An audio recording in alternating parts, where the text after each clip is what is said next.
I'm Denise Campbell, and I'm the owner of Carry Me Sensory Weighted Blankets Plus.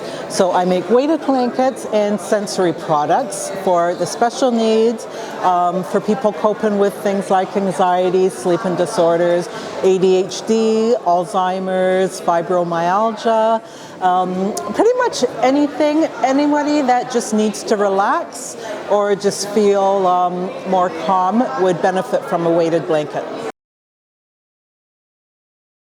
I have been working as an educational assistant with the school board.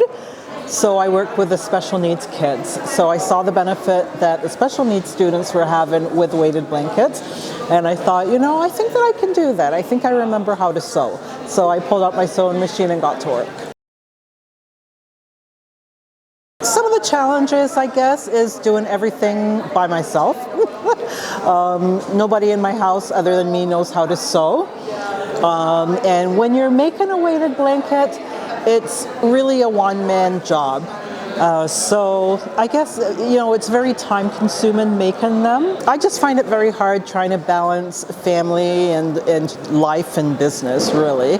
So I think that would probably be my biggest challenge. You know what? I think that I'm always trying something new.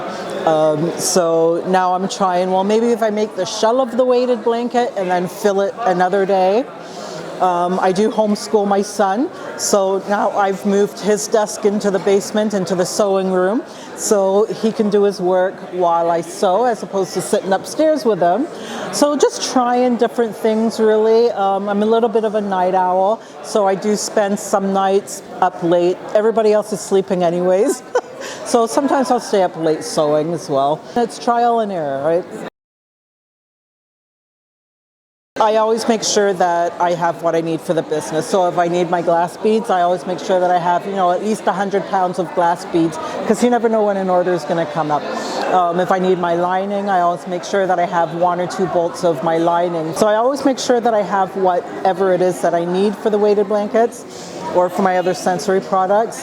And then the rest of the money, because I resigned from my job to homeschool my son, this is my income now. Once I have everything, then it all goes back into my house, back into the business, back into the family. So in a sense, I budget. Not as good as my husband, though. I think just encouraging the younger generation to be strong and be positive and to be someone, be something, to strive to be the best that you can. I think that some of the youth today are taking a wrong turn for whichever reason. And I think that as adults, we need to encourage them to be a positive role in society today. They're going to be taking care of us in our old age. Right? And if we don't raise them right, if we don't teach them right, if we don't show them the right way, then really it's going to affect us in the end, because they're going to be looking after us, right?